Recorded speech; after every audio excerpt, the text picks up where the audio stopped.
ایک فقیر نے میرے سے پیسے مانگے، میں نے تو اس کو بھی نہیں دیے، تو تمہیں کس لیے دوں؟ تو درزی کہے گا جو فقیر تم سے مانگ رہا تھا وہ بھیک تھی، جو میں تم سے مانگ رہا ہوں وہ اجرت ہے، وہ میری محنت کی اجرت ہے۔ میں نے کہا نہیں میں تمہیں پیسے نہیں دیتا، میں وہاں سے چلا گیا، میں اپنے گھر آیا، میں نے گھر آ کے نماز پڑھی، میں اگلے دن مسجد گیا، مسجد جا کے نماز پڑھی، اس سے اگلے دن میں مسجد نبوی چلا گیا، وہاں جا کے نماز پڑھی، مسجد میں مکہ میں چلا گیا، مسجد حرم میں نماز پڑھی۔ کائنات کے کسی بھی علماء سے یہ کوسچن بے شک پوچھ لینا، اس سے کہنا کہ کیا میری ساری نمازیں قبول ہو گئیں؟ وہ کہے گا تیری کوئی نماز بھی قبول نہیں ہوئی۔ میں نے کہا نمازیں میں نے ساری پڑھی تھیں، جہاں پڑھنی تھی، جہاں ایک نماز کا ثواب 50,000 کے برابر ہے، میں نے وہاں بھی نماز پڑھی تھی، میری نماز قبول کیوں نہیں ہوئی؟ اس نے کہا تو نے اس کی اجرت نہیں دی تھی، جب ایک درزی کی اجرت دینے پہ تمہاری نمازیں قبول نہیں ہیں تو محمد و آل محمد کی مودت کے بغیر تمہارے سارا دین کیسے مکمل ہے؟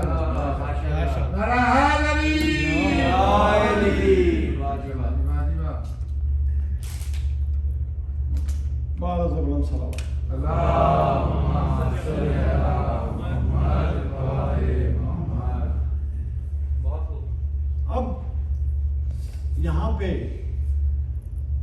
جو سب سے بڑی بات جو یہاں پہ سمجھنے والی تھی کہ اگر محمد و آل محمد کائنات کے رسول نے حکم صرف یہ دیا کہ میری آل سے محبت کرو، اب یہاں پہ جو لفظ استعمال ہوا وہ تھا قربا، مودت فی القربا۔ اب یہاں پہ جتنے بھی اہل سنت کے یا دوسرے مورخ ہیں انہوں نے ہر کسی نے قربا میں بہت ساروں کو شامل کر دیا، انہوں نے کہا اللہ ان قربا کی بات کر رہا ہے۔ تو اس آیت کے تیسرے حصے کی تشریح کہ وہ قربا کون ہے جن سے اللہ مودت کا حکم دے رہا ہے، وہ قربا کیا رسول کے قریبی تھے؟ وہ قربا کون ہے؟ میں وہ ساری تفصیل آپ کے سامنے ابھی رکھ دیتا ہوں۔ قربت ابھی کوئی بھی عربی لغت کی آپ ڈکشنری اٹھا کے دیکھیں، اس میں قربت کے جو اصول بیان کیے میں نے ابھی تھوڑی دیر پہلے آپ کے سامنے، کہ ایک قرب ہے فاصلے کے اعتبار سے، ایک قرب تھا رشتے کے اعتبار سے، اور ایک قرب تھا منزلت کے اعتبار سے۔ جو قرب تھا فاصلے کے اعتبار سے، جو فاصلے کے اعتبار سے تھا، اس کو کہا گیا اقربا۔ اس کو کسی بھی عربی لغت میں آپ اٹھا کے دیکھ لیں، جو فاصلے کے اعتبار سے قرب ہے اس کو کہا گیا اقربا، اور جو رشتوں کے اعتبار سے قرب تھا اس کو کہا گیا اقربین، اور جو منزلت کے اعتبار سے تھا اس کو کیا کہا گیا قربا۔ جو منزلت کے اعتبار سے کہا تھا، اسی لیے اللہ نے قرآن میں حکم دیا اے میرا رسول آپ ان کو دعوت دیں، اپنے قریبیوں کو دعوت دیں۔ اسلام کی پہلی دعوت ذوالعشیرہ، اللہ کو حکم ہوا کہ میرا رسول ان کو دعوت دیں، جو قریبی ہیں آپ کے ان کو دعوت دیں۔ میں نے تاریخ کی کسی کتاب میں نہیں دیکھا کہ اللہ کے رسول نے وہ دعوت اپنے گھر میں دی ہو۔ اب یہاں پہ میں اگر حضرت ابو طالب کی شان کا ایک جملہ نہ پڑھوں تو وہ بہت کنجوسی ہوگی، آپ کی بھرپور توجہ کا طالب ہوں۔ یہ اسلام کی پہلی دعوت تھی، یہ اسلام کا پہلا آغاز تھا۔ آپ کسی بھی مولوی سے اٹھا کے پوچھ لیں کہ یہ اسلام کی، میرے اس سے چند بیسک سوال ہیں کہ اسلام کی پہلی دعوت کہاں پر ہوئی؟ وہ کہے گا جی اسلام کی پہلی دعوت ہوئی تھی حضرت ابو طالب کے گھر پہ۔ اگر اسلام کی پہلی دعوت حضرت ابو طالب کے گھر پہ ہوئی تو حضرت ابو طالب کا گھر کہاں پر تھا؟ حضرت ابو طالب کا گھر تھا مکے میں۔ اب میں کہوں گا کہ اگر حضرت ابو طالب کا گھر مکے میں تھا تو یہ بتا اللہ کا گھر کہاں پہ تھا؟ وہ کہے گا اللہ کا گھر بھی تھا مکے میں۔ میں کہوں گا پھر مولوی یہ بتا جب اللہ کا گھر بھی تھا مکے میں، اللہ کی اسلام کی دعوت بھی یہ پہلی تھی، اسلام کی پہلی اینٹ آج رکھی جانی تھی، اسلام کا بھی یہ پہلا میسج تھا، جب یہ اسلام کا پہلا میسج تھا، پیغام تھا اللہ کا، تو پھر اللہ کے گھر سے کیوں نہیں دیا گیا؟ تو مولوی کہے گا جی اس وقت کی ایک مجبوری تھی کہ وہ اللہ کے گھر میں بت تھے. میں نے کہا مولوی پھر شرم کرنا, پھر یہ مان لے کہ رحمان کے گھر میں بت تھے, عمران کے گھر میں بت نہیں تھے.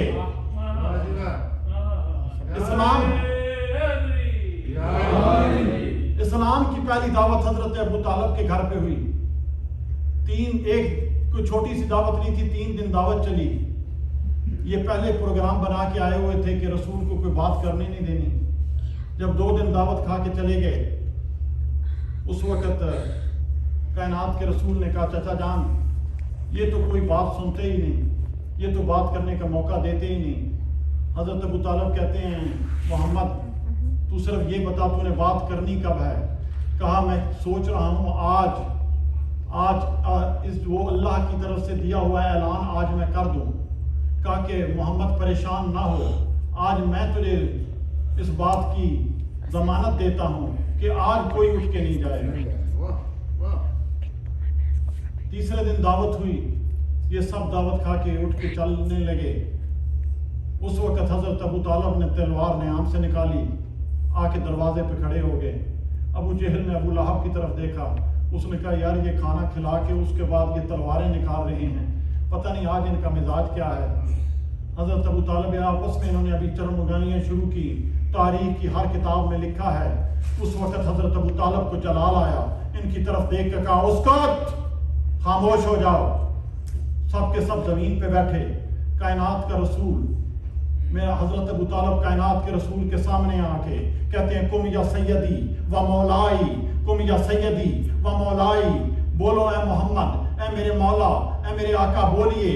اللہ نے جو آپ کو پیغام دیا ہے آج وہ پیغام ان تک پہنچا دیجئے. حضرت عمران کے منہ سے کم یا سیدی و مولائی کے لفظ نکلنے تھے, آواز قدرت آئی, اے میرا اے عمران, امامت خدا کی خدائیت تو پہلے ہی تیری مقروض ہے. آج تو نے 40 کافروں میں بڑے مجمع میں میرے محمد کو مولا کہا ہے. میرا تجھ سے وعدہ ہو گیا, میں 2 لاکھ حاجیوں کے مجمع میں غدیر پہ تیرے علی کی امامت کا اعلان کروں گا. نعرہ حیدری. یہ ہے وہ قربت, یہ ہے وہ قربا جن کا اللہ نے حکم دیا کہ ان سے محبت کرو. یہ جاہل مولوی کہتے جی انہوں نے کلمہ نہیں پڑھا. اسلام کی پہلی دعوت کا میزبان ہی حضرت ابو طالب ہیں. سب سے بڑی دلیل, بڑی چھوٹی سی مختصر سی بات آپ کے سامنے. حدیث قصہ ہم سب پڑھتے ہیں, کہتے جی اہل بیت سے محبت کا حکم ہے. جی کہاں لکھا ہے؟ حدیث قصہ میں لکھا ہے. آواز فرشتوں نے پوچھا کہ یہ چادر کے نیچے کون ہیں؟ اللہ نے یہ نہیں کہا کہ یہ میرا رسول ہے, یہ اس کا بھائی علی ہے, یہ اس کی زوجہ بطول ہے, یہ اس کے بیٹے ہیں. اللہ نے تعارف کو بدل دیا. اللہ نے کہا یہ بطول ہے, یہ اس کا بابا ہے, یہ اس کا شوہر ہے, یہ اس کے بیٹے ہیں. اللہ نے چادر کے نیچے تعارف کراتے ہوئے بطول کو مرکز بنا کے یہ بتا دیا کہ اس لیے رسول کی رشتہ داریوں کی وجہ سے قربا نہیں بنو گے, تم بطول سے محبت کر کے قربا بنو گے. جتنی بھی نسبتیں ہیں وہ ان کی بدولت ہیں. دین پہ جتنا بھی خرچ ہوا وہ ان کا ہوا. اب اللہ ان کی محبت کے بغیر تیری ساری عبادتیں قبول کیسے کر لے گا؟ ایک چھوٹی سی مثال میرے ذہن میں آ گئی, وہ دیتا ہوں, میں آگے چلتا ہوں. میں یہاں پہ مجلس پڑھنے آیا, کسی کے جعفری صاحب کے ہاں مہمان ہوا.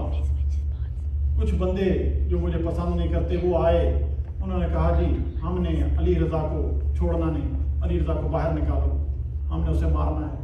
جعفری صاحب آگے انہوں نے کہا نہیں بھائی وہ ہمارا مہمان ہے, ہم تو اسے ہاتھ نہیں لگانے دیں گے. وہاں پہ جھگڑا ہوا, جھگڑا طویل کر گیا. ایک تو وہاں پہ جعفری صاحب کے بھتیجے ان کی ڈیتھ ہو گئی. اسی جھگڑے کے دوران میں وہاں سے باحفظ حفاظت چلا گیا. کچھ عرصے کے بعد وہ لوگ میرے پاس واپس آئے, انہوں نے کہا جی ہم سے بہت بڑی غلطی ہو گئی, آپ ہمیں معافی دے دیں. میں نے کہا نہیں میں تمہیں معاف نہیں کرتا، یہاں سے چلے جاؤ۔ وہ کہیں گے کہ نہیں جی، انہوں نے رونا شروع کر دیا کہ نہیں جی ہمیں ایک دفعہ بس معافی دے دیں۔ میں نے کہا نہیں میں تم سے راضی نہیں ہو سکتا۔ وہ پاؤں میں پڑ گئے کہ جی بس ایک دفعہ ہمیں بخش دیں۔ میں کہا نہیں میں تم سے صلح نہیں کر سکتا۔ اس وقت آواز قدرت آئے گی معاف کرنا تو میرا سب سے بڑا شیوا ہے، علی رضا تو ان کو معاف کیوں نہیں کرتا؟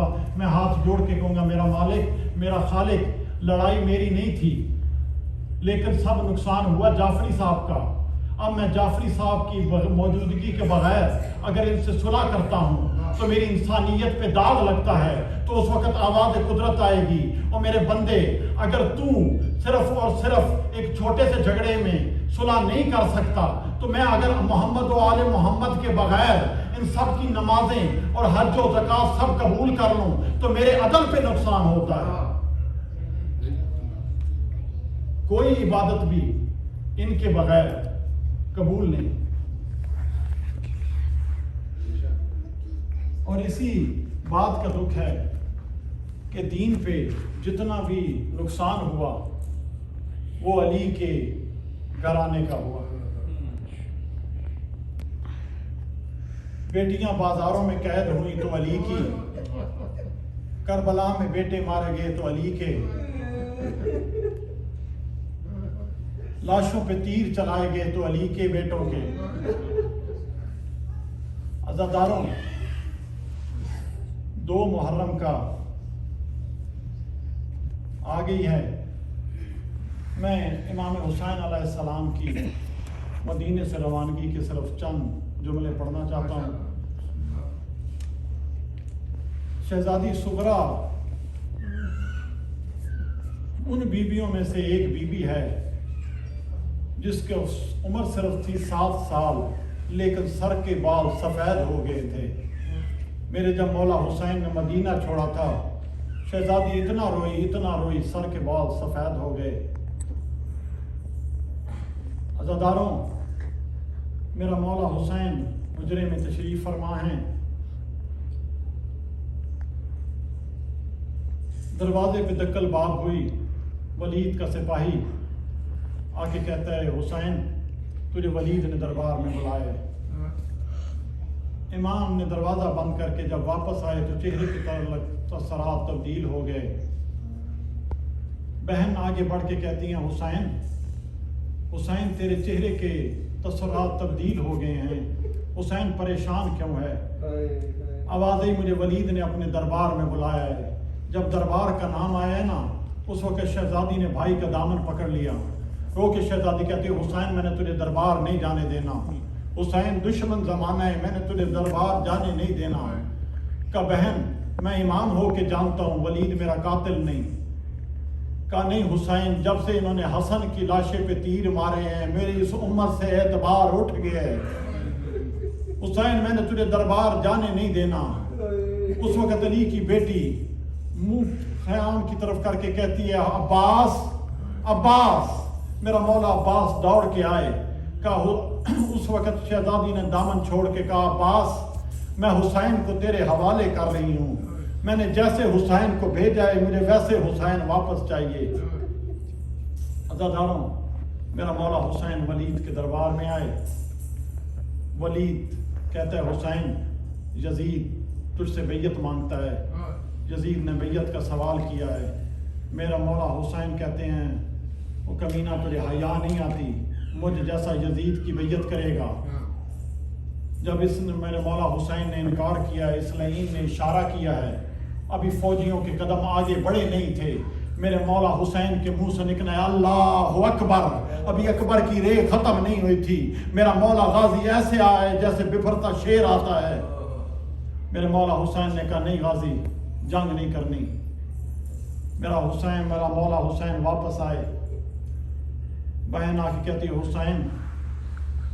حسین دربار میں کیا ہوا تھا؟ میرا مولا حسین کہتا ہے زینب بہن میں دیکھ آیا ہوں، اب ہم مدینے رہ نہیں سکتے، اس امت نے مجھے مدینے رہنے نہیں دینا۔ شہزادی کہتی حسین تو پریشان کیوں ہے؟ میرے نانے محمد کے پاس ایک علی تھا، نانے کی کائنات پہ نظر نہیں پڑتی تھی، تیرے پاس حصے کے ہیں 4 علی،